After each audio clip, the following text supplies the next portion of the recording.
People talk about modernity, human rights, and equality, justice, and democracy, but all these are lip service. Only way to consume the weapon is either to create a war or possibility of war or through the so-called terrorism.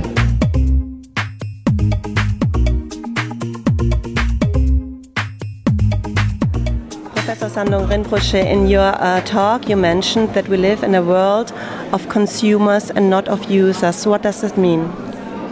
That means we are not using the commodity due to our needs.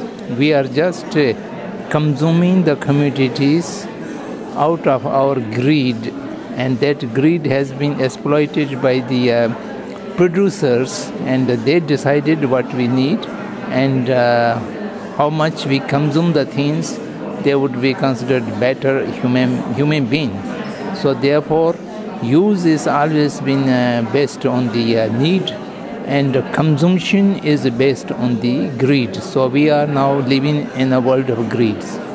In ancient times there also was a little bit, certainly, this principle when it was about wars, about territory. Why is it so dangerous in these modern times now? Because now all these things have become a commercial business venture.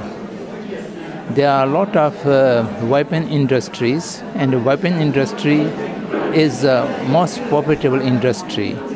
They always produce destructive weapons, and for those weapons they need always consumer, the consumer market. And to consume the weapon, only way to consume the weapon is either to create a war or possibility of war or through the so-called terrorism. That is the only way to consume.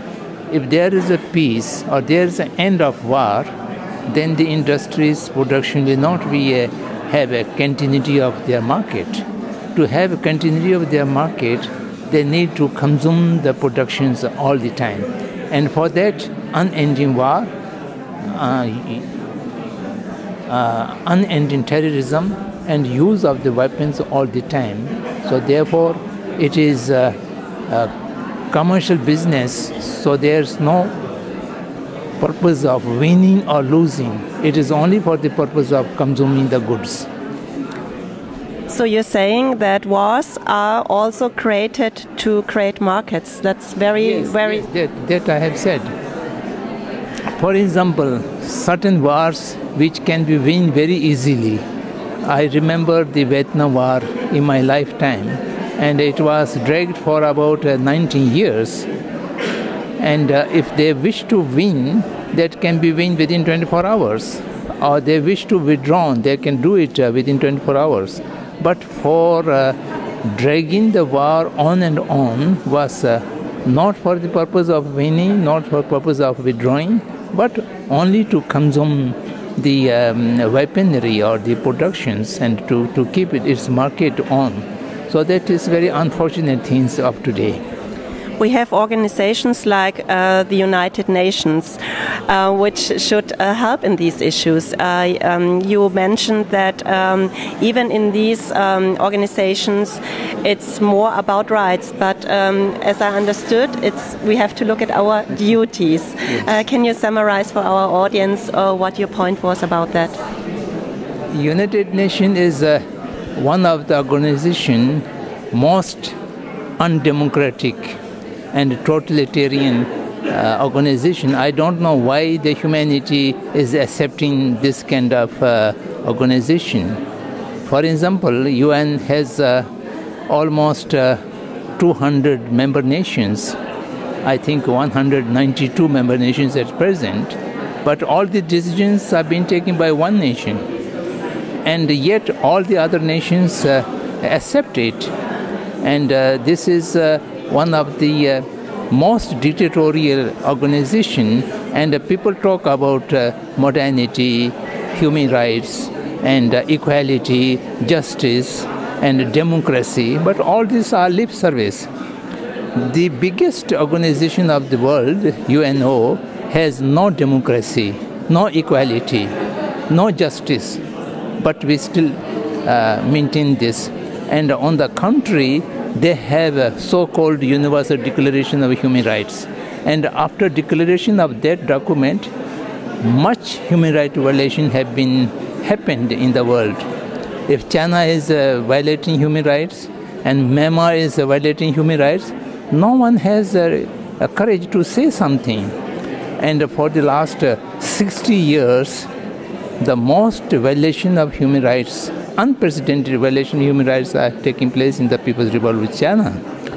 Not a single resolution was able to pass against them to condemn their human rights violation in the Human Rights Commission or Human Rights Council. All the time, you will look to the resolutions. They are all on the political basis, not on the reality basis. All the expert committees do recommend the resolution, but when it comes to the council or the committee, they are not able to pass any resolution. So this is the reality of the things of today.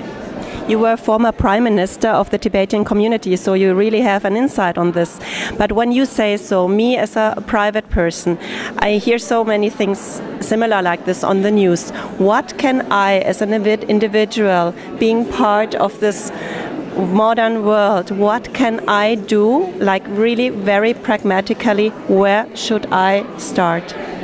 I think any individual should start to say whatever injustice is going on in the world. We shall have to have the courage to say it is wrong, it is injustice, whether it has an effect or not.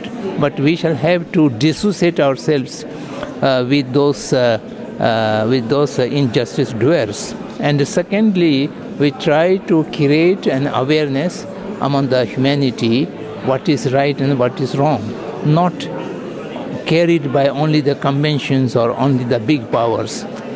And thirdly, we shall have to realize the importance of self-awareness. That means self-autonomy, and to think by oneself rationally, not to be influenced by the advertisements or by the big powers or by the media. So we have to protect our rational mind. That is most important for every individual. Any individual is able to protect his or her own rational mind and not to be carried away by the forces, then the individual will have something to contribute in the society, into the world. And on society level, what would your first wish be? What should we ask our government or the people that represent us to do? I think the first thing is to look after the younger generation, give a right education, not an indoctrination, really trying to awake the inner intelligence of the younger generation, not to impose anything upon them. They should not be considered as raw material, which is to be processed in accordance with the need of the corporations or governments. Each individual has its own potential, and that potential must be allowed to develop. And the second thing is to look after the poor people. There are a lot of poor people in every nation, and which have been neglected. So poor people has a right to be survive, right to food, right to clothes, and right to shelter. And the minimum needs of the poor people must be taken care of, instead of misusing the resources for the purpose of war or purpose of accumulating weapons and all these things. This too is the most important.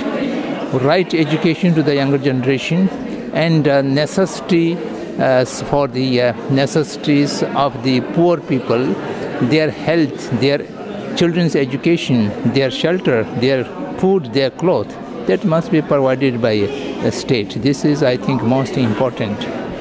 And my last question is aiming at the inner development. You were saying that meditation can be key to that. Many people here practice meditation or yoga, but I see it very often as a lifestyle thing in the Western world.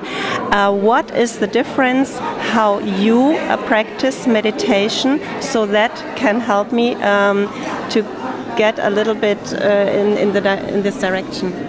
Meditation is a difficult process. The so-called meditation or yoga which are practiced today is only for stress management or health management. It is not management of the mind. The management of mind meditation shall have to be combination of three things. The first is moral discipline, moral code.